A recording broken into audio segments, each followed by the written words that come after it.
Correo Paraguayo, le podcast d'un volontaire au Paraguay.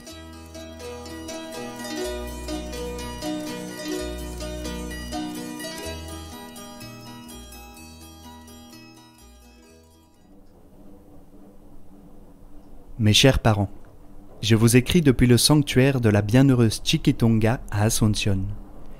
En ce 1er janvier, je vous souhaite une magnifique année 2025.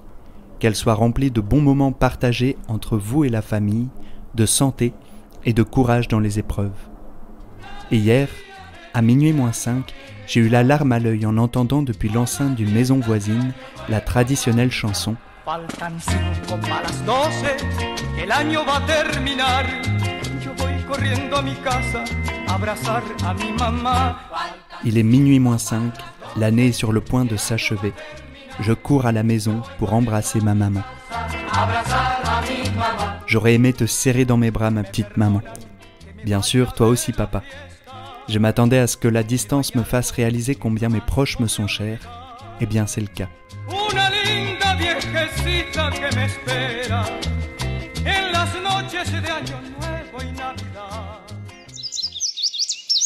Sur le trajet pour venir ici, j'ai ramassé plus de 15 mangues. De la taille d'une paume de main, elles sont soivées comme pas possible. Il en pleut de partout dans les rues. Ces fruits jaune-orange qu'on distingue dans le feuillage de ces arbres majestueux mériteraient un poème. En parlant de poème, je vous joins celui que j'ai écrit pour Noël, inspiré de cette terre paraguayenne. Bon, il est en espagnol et guarani, mais je vous l'expliquerai au téléphone. Ce qui m'a inspiré pour l'écrire, ce sont d'abord les chants très joyeux de Navidad qu'il chante ici. Dos trocitos de madera ya techaron el establo. En el cielo hay una estrella que guía los Reyes Magos. Mais c'est surtout la générosité avec laquelle ma collègue Anna Maria nous a accueillis avec Alexandre et Gaspard. Je me souviendrai longtemps de ce réveillon passé sur sa terrasse jusqu'à 3 heures du matin avec elle, ses enfants Bruno et Paula et son frère Federico en buvant de la caipirinha et en mangeant de bons plats traditionnels.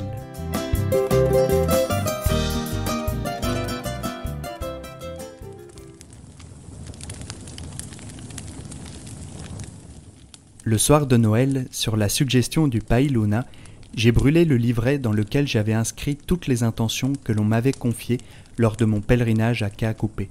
Une sorte d'offrande en guise de touche finale de cette pérégrination qui aura été très éprouvante.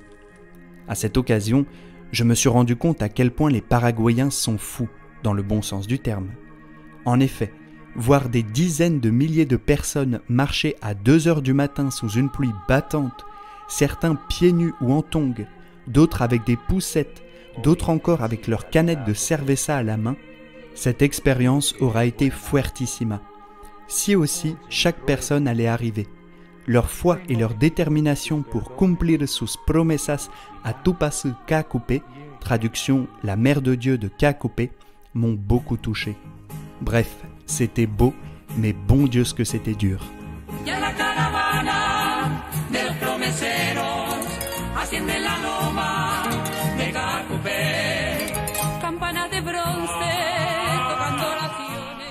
J'ai moi aussi demandé quelque chose à Marie, on verra bien.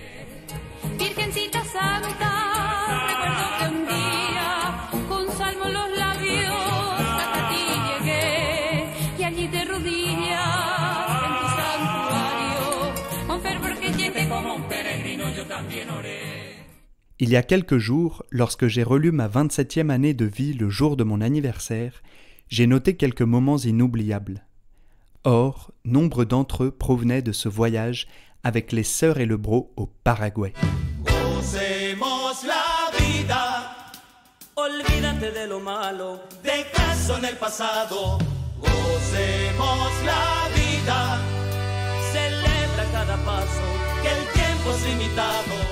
Être comme des fous à observer un toucan aux jumelles avec Charles, discuter au coucher du soleil avec la Mat en découvrant une piste pour avionnettes, le dîner aux chandelles avec mes sœurs à Santa Maria de Fé, le rire d'Isor sous les cataratas d'Iguassou,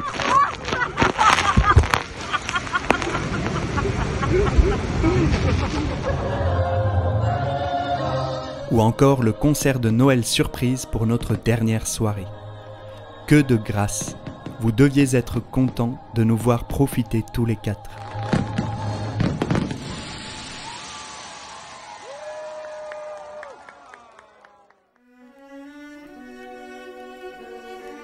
D'ailleurs, les sœurs vous ont aussi dit que je comptais prolonger de quelques mois mon aventure dans ce beau pays.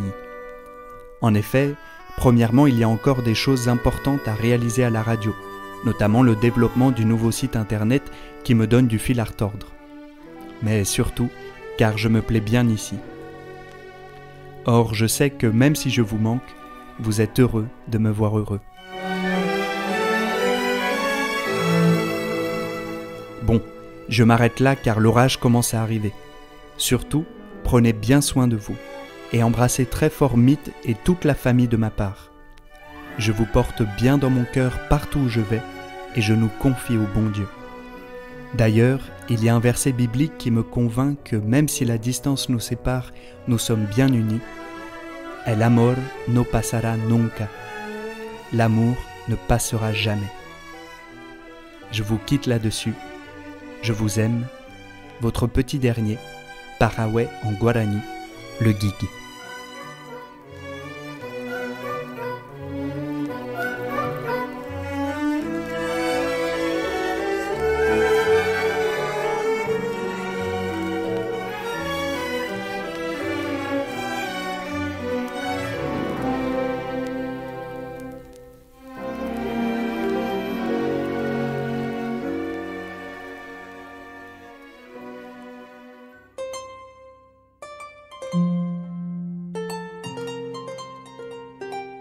Este año, Belén estuvo en el campo.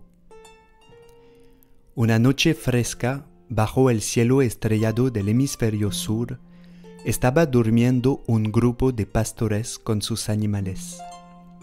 Fueron despertados de su sueño por un ser extraño, mensajero de una sorpresa.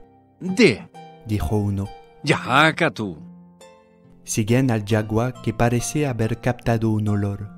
De ambos lados del camino se ven siluetas de vacas y caballo. Hay decenas de luciérnagas en la hierba silvestre y se oye un grillo. El jaguar gira y se va por un tapepuy. En el resplandor de la luna se puede ver un hilo de humo por allá. Las ovejas pasan en fila molestando a los sapos. Un ubutú suave mece los cocoteros en flor.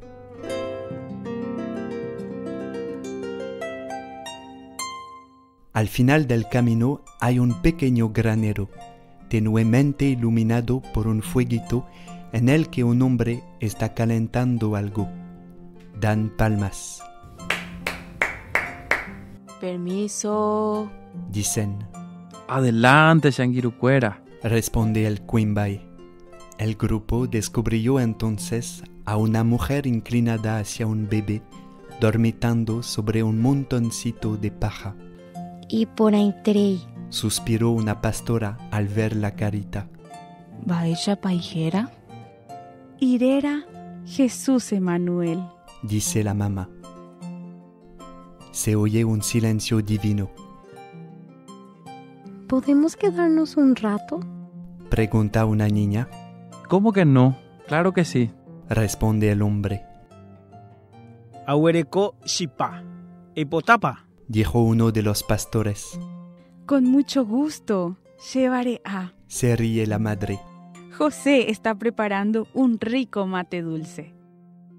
Así fue aquella noche en que Ñande Yara se hizo mitai.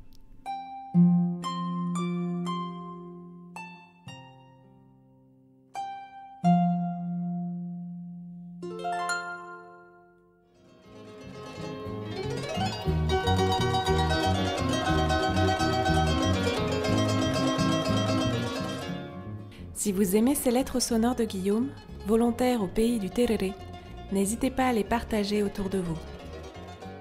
Vous pouvez également suivre ses aventures sur Instagram, sur le compte Guillaume-sauvage-. Hasta pronto!